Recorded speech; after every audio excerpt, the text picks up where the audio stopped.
Bonjour à chacun. Dans cette petite vidéo, je vais reprendre un peu la partie de cours qui concerne le mouvement dans un champ de gravitation et on s'arrêtera à la troisième loi de Kepler, donc à savoir l'établir et une application notamment sur les satellites géostationnaires. Donc c'est une façon de reprendre un petit peu le cours. Tout ce qui va être évoqué dans cette vidéo devra vraiment être reçu sur le bout des doigts. C'est quelque chose qui doit être assimilé, pas du par cœur bête, hein, mais voyez, savoir retrouver les expressions et avoir un petit peu la méthode. Alors, le fil rouge de tout cela, ce sera certainement un satellite en orbite, par exemple, autour de la Terre. Donc, si par exemple, on étudie un système très globalement, donc je ne reprends pas texto le cours qui a été fait en classe, hein, mais c'est exactement la même idée. Donc, par exemple, un satellite, alors on verra qu'on pourra appliquer pour un satellite géostationnaire de masse, par exemple, ms, en orbite autour de la Terre. Donc, le référentiel sera le référentiel géocentrique. Autrement dit, on va centrer sur le centre de la Terre et orienter les axes vers trois étoiles fixes, lointaines. Donc on peut assimiler ce référentiel à un type galiléen dans lequel on pourra appliquer très simplement la deuxième loi de Newton. Donc on peut l'écrire tout de suite. Puis après, on va vraiment appliquer au cas particulier de la rotation d'un satellite autour de la Terre. Donc on fera de toute façon le principe fondamental, hein, c'est-à-dire somme des forces extérieures appliquées au système égale m alors, du système, donc là par exemple ça va être le satellite, multiplié par son accélération. Un des buts, c'est de répondre à des questions extrêmement récurrentes, c'est-à-dire vitesse du satellite, est-ce qu'on a un mouvement uniforme, on déduit à la période de rotation, des choses comme ça. Donc on va essayer d'évoquer tout cela rapidement dans la page suivante. Alors pour cette partie-là, j'ai repris un schéma existant, donc on va supposer un mouvement circulaire du satellite. Donc là, en l'occurrence, dans mon schéma, le point M était écrit d'office, mais en fait, on va choisir le satellite en orbite autour de la Terre. Donc le centre de la Terre ici, par exemple. Alors les données intrinsèques, donc master, et on a le rayon terrestre, donc RT. Si vous voulez qu'on colle à votre cours, on va garder le même lettrage. Et on rajoute, c'était également le cas en séance plénière, un vecteur unitaire. Alors on peut le faire centrifuge ou centripète. Là, je le fais centrifuge. On peut l'appeler par exemple U, voilà, sans mettre d'indice particulier. Alors si on fait l'expression de la deuxième loi de Newton, on voit qu'il y a une force qui s'exerce sur le satellite. Donc elle est ici centripète, collinéaire, un rayon vecteur de rotation. Donc on va l'appeler F par exemple, qui concerne l'exercice de la Terre sur le satellite. Voilà pour l'écriture. Alors la force présente, donc F, vectoriellement, il faut écrire immédiatement, exercée par la Terre sur le satellite. Alors la constante universelle G, les deux masses en présence, mt, l'amas du satellite, et la distance entre les deux. Alors on pourrait écrire RT dans le cas présent. Ce qui pourrait être sympathique, c'est de rajouter l'altitude du satellite. Donc on pourrait très bien imaginer de rajouter une altitude h, par exemple. Donc RT, si on laisse RT tout seul, le satellite est posé au sol, ce qui est relativement vide d'intérêt. Donc on va rajouter sur le schéma l'altitude h du satellite. On pourrait même assimiler la Terre à un point matériel, mais bon, ce n'est pas le cas ici. Donc n'oubliez pas, RT plus h, la distance sans traçante, on met le carré. Ici, ce n'est pas homogène l'écriture vectorielle, donc on adjoint pour cela le vecteur unitaire. Alors, comme vous pouvez le voir sur le schéma, vecteur unitaire et force sont collinaires, certes, mais opposés, donc n'oubliez pas d'adjoindre le moins. Alors, quand on applique la deuxième loi de Newton, finalement, on peut écrire moins G. Donc, c'est la seule force appliquée, hein. On ne parle du poids que lorsque l'on sommes dans le référentiel terrestre au voisinage du sol. Là, en l'occurrence, c'est une force de gravitation, une interaction gravitationnelle, U, et c'est égal à la masse du satellite fois son accélération. La simplification est évidente, et on se retrouve comme résultat de la deuxième loi de Newton à l'expression de l'accélération. Vous avez le même genre de choses pour le champ de pesanteur et le champ électrique, où vous vous retrouviez avec finalement l'expression vectorielle de l'accélération du système. Voilà pour l'expression. N'oubliez pas le vecteur unitaire U. Il faut que ce soit vraiment correcte en termes d'écriture. Donc on part de là, en général, dans quasiment tous les exercices qui parlent du champ de gravitation pour les satellites. Et on est amené souvent à faire des comparaisons, des analogies avec l'accélération qui pourrait être écrite dans la base de Freinet. Donc allons-y gaiement, base de Freinet. Donc les expressions de la composante de l'accélération doivent être complètement connues dans cette base-là. Alors elle est affichée à l'écran. Donc vous avez un vecteur normal, on l'appelle n ici, qui est centripète, centré vers le centre de la trajectoire. Et vous avez un vecteur tangent, qui est donc tangent à la courbe, tangent ici au cercle. Ce sont deux vecteurs unitaires qui simplement représentent une base de projection. Vous connaissez la base IJ, par exemple, pour les mathématiques. Et dans cette base-là, l'accélération peut être tout à fait quelconque. Donc sur le schéma, je peux très bien dessiner une accélération quelconque pour le satellite en rotation autour de la Terre. Donc de base, elle est vraiment quelconque. Et quand vous faites des projections orthogonales, comme ici et comme là, vous pouvez donc écrire les composantes du vecteur accélération dans la base de Freinet, la base NT. Donc ici, l'accélération, alors on a une composante suivant n, la projection est simplement, donc ça fait un peu beaucoup de traits, mais c'est pas grave, ça va représenter cette norme ici, donc on va l'appeler par exemple AN, voilà, c'est une norme, et quand vous projetez sur la base T ici, vous allez arriver avec cette norme ici. Donc on va simplement écrire AT. AT, c'est la composante tangentielle de l'accélération. AN, c'est la composante normale. Vous avez l'analogie mathématique dans une base IJ. En XY, vous aurez donc par exemple un vecteur OM qui aura pour coordonnées XI plus YJ, les composantes respectives du vecteur OM. Alors il faut savoir retrouver ça immédiatement. C'est que l'accélération normale s'écrit comme la vitesse au carré sur le rayon de la trajectoire. Alors faites attention, ici on a assigné à RT plus H, suivant n. Et l'accélération tangentielle, c'est très simplement, linéairement, on va dire, la dérivée première de la vitesse par rapport au temps. Donc ça, c'est l'expression de l'accélération de façon très générale dans une base de Freinet. Et alors, pour répondre à diverses questions, nous sommes souvent amenés à comparer la loi de Newton, ici, avec l'expression de l'accélération de la base de Freinet. Alors, une question extrêmement récurrente est de montrer que le mouvement circulaire, ici, est un mouvement uniforme. Donc, c'est quelque chose qu'il faut redémontrer extrêmement rapidement. Et en fait, par comparaison, alors vous voyez que tangentiellement, dans la base de Freinet, on a la dérivée de la vitesse, alors que quand vous regardez la loi de Newton, je le rajoute ici, plus, tangentiellement, et vous remarquez qu'on n'a aucune composante. On pourrait mettre ostensiblement 0t. Donc vous voyez que par comparaison Newton-Freinet, la dérivée de la vitesse, donc ça s'écrit, mais là je fais un peu bref pour la vidéo, dv, on vous dit par comparaison entre la loi de Newton et la base de Freinet de projection, on peut écrire que dv sur dt égale à 0. Donc ce qui signifie, et c'est équivalent, ça veut dire que la vitesse est une constante pour ce mouvement. Donc là, vous avez justifié que l'on a un mouvement uniforme. Donc là, en l'occurrence circulaire, mais circulaire uniforme. C'est la démonstration de base pour ce genre de questions-là. Donc voilà, ça peut être tout à fait ça. Par ailleurs, on peut vous demander, c'est une question très classique, d'exprimer la vitesse du satellite.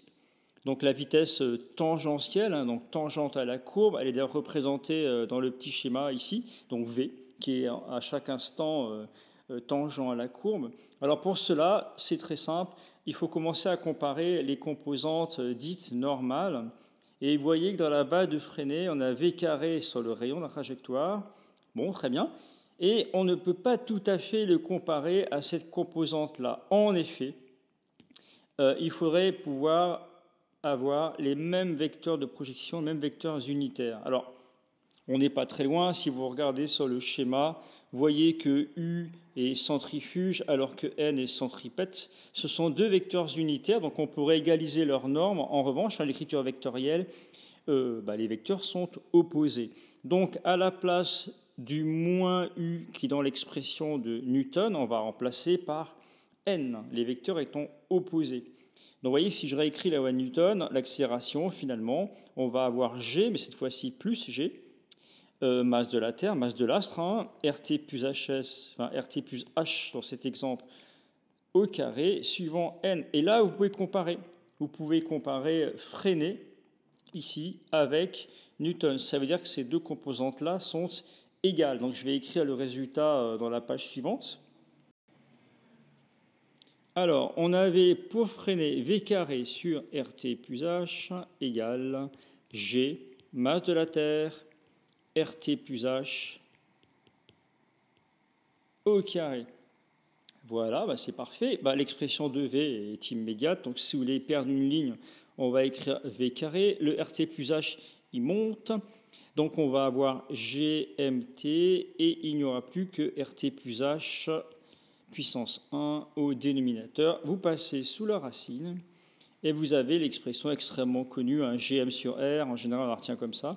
Donc GMT, RT plus H. Soyez rigoureux dans les écritures, hein, ne perdez pas les indices à chaque étape.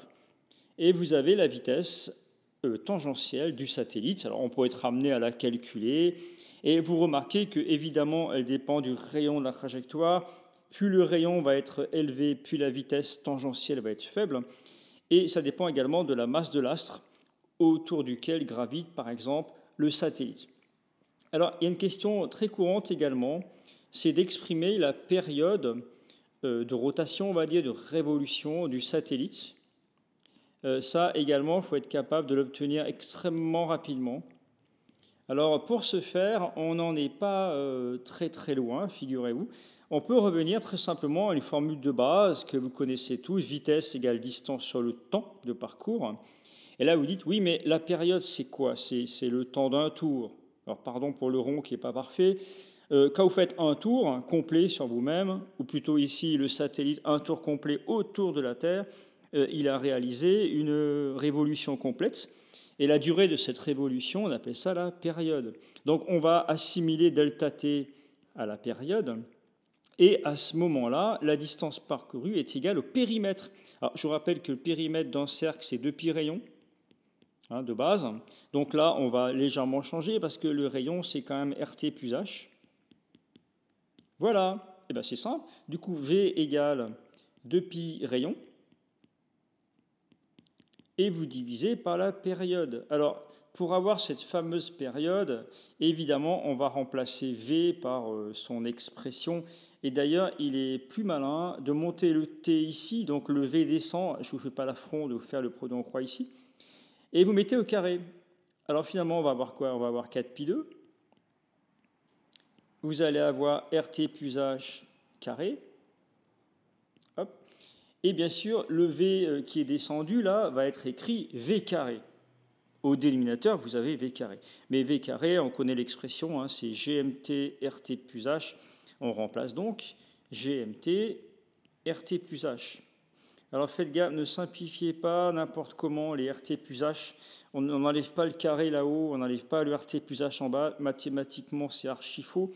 Vous multipliez simplement par l'inverse. Donc on va avoir T2 égale 4π carré. RT plus H qui se retrouve au cube, faites attention à cela. Et en bas, vous avez toujours le GMT qui n'a pas bougé. On passe sous la racine, donc l'expression de la période de révolution. Souvent, on laisse dehors le 2π, racine. Et là, vous ne pouvez rien enlever de particulier, donc il faut laisser le RT plus H au cube sur GMT. Donc voici l'expression de la période de révolution d'un satellite. Alors, ici, l'application, c'est autour de la Terre. Voilà. Et il y a toujours le 2π devant qui revient dans de nombreuses expressions de période. Je l'avais montré en classe, on retrouve ça en électricité, bien sûr, en mécanique, de façon générale. Alors, on est souvent amené ensuite, alors tout ce que je viens de faire doit vraiment être su, c'est la méthode, hein, c'est très simple.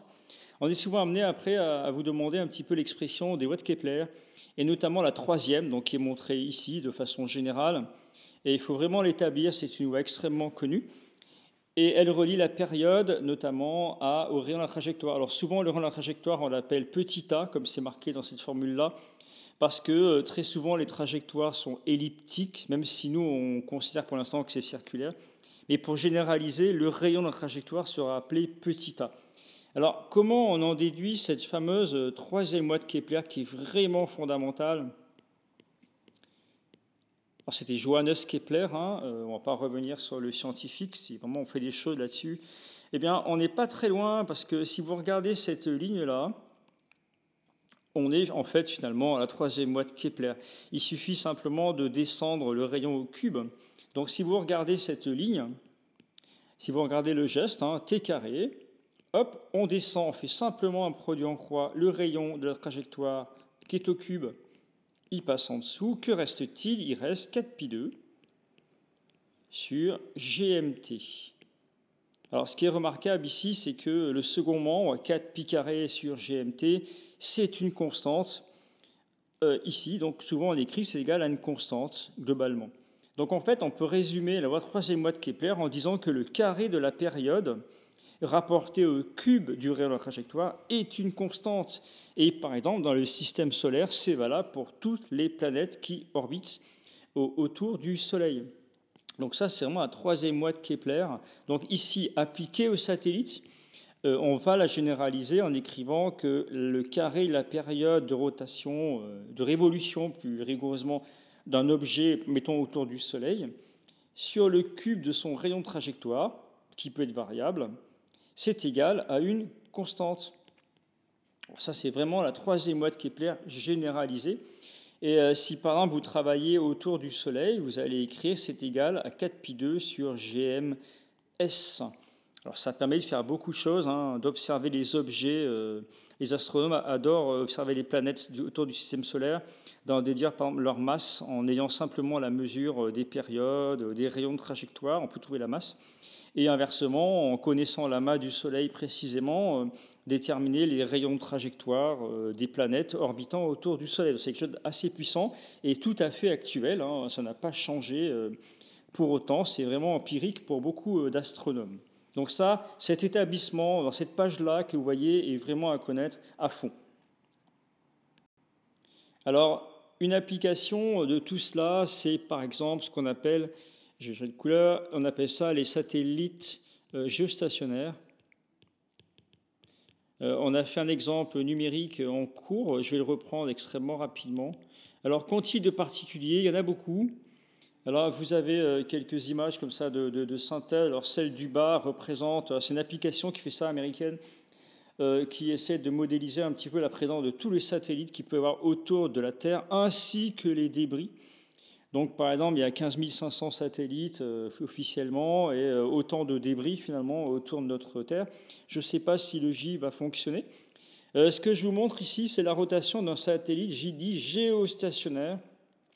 Et donc là, on a vu de dessus, au-dessus du pôle Nord, par exemple, et on voit donc la rotation de la Terre sur elle-même. Et vous pouvez remarquer que la particularité, c'est que ce satellite a la même période de révolution que la Terre autour d'elle-même. On appelle ça la période sidérale, et c'est la définition propre d'un géostationnaire qui va donc tourner autour de la Terre en étant toujours à la verticale du même lieu. Alors, il y a quelques variantes, hein, mais on va considérer que, par exemple, si un satellite d'observation est au-dessus de Paris pendant quelques jours, eh bien, quel que soit l'instant, il sera au-dessus de Paris à chaque instant. Donc, c'est un satellite géostationnaire. Voilà. Et alors, une application qu'on avait faite en cours, c'est de déterminer son altitude. Donc, pour ce faire, on va essayer d'arrêter le GIF, je ne vais pas y arriver. Bon, bref. Pour ce faire, on avait dit que la période d'un satellite géostationnaire, c'est la période sidérale. Alors, la période sidérale, c'est la durée d'un tour de la Terre sur elle-même. C'est de 86 000, j'arrondis, 164 secondes. Et donc, ça devrait être aussi la période du satellite. On appelle ça le jour sidéral. Petite info, ce qu'on appelle en revanche le jour solaire, il dure 86 400 secondes, ce qui fait nos 24 heures à nous, d'accord, le fameux jour solaire. En revanche, si vous regardez le jour sidéral, 86 164 secondes, ce n'est pas tout à fait 24 heures. Donc en fait, la Terre fait un tour sur elle-même en moins de 24 heures.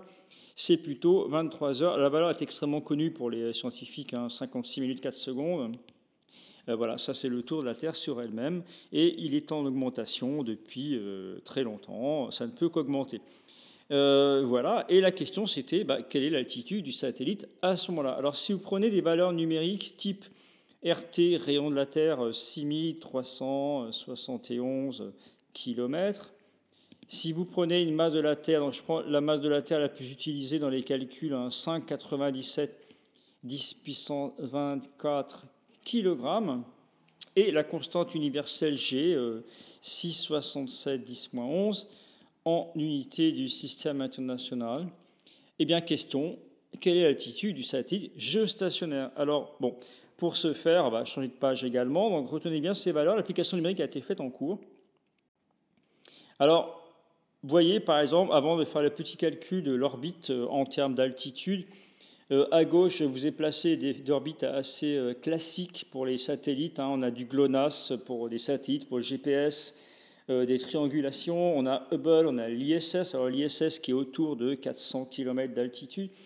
Et vous voyez que les géostationnaires, on n'est pas du tout dans le même type d'orbite. C'est vraiment assez élevé. Donc je n'ai pas dévoilé le résultat. On ne va pas spoiler l'altitude que l'on doit trouver. À droite, je vous ai mis des modélisations de débris. Et on voit qu'il y a beaucoup de débris. Alors il y en a bien plus que ça, effectivement, très proche de la Terre pour les satellites de basse altitude.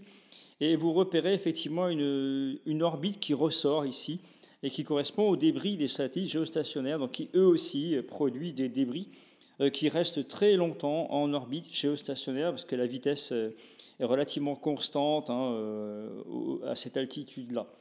Alors pour trouver l'altitude, on change de page. Comment fait-on? Eh bien, on peut très bien repartir de la troisième loi de Kepler, à savoir t carré sur le rayon de trajectoire.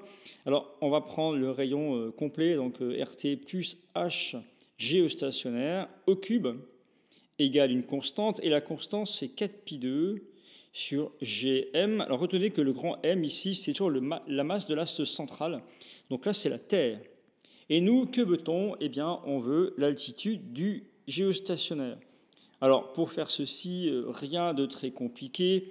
Vous sortez le RT plus H au cube, si vous voulez. Donc, il monte, le reste descend, vous multipliez par l'inverse.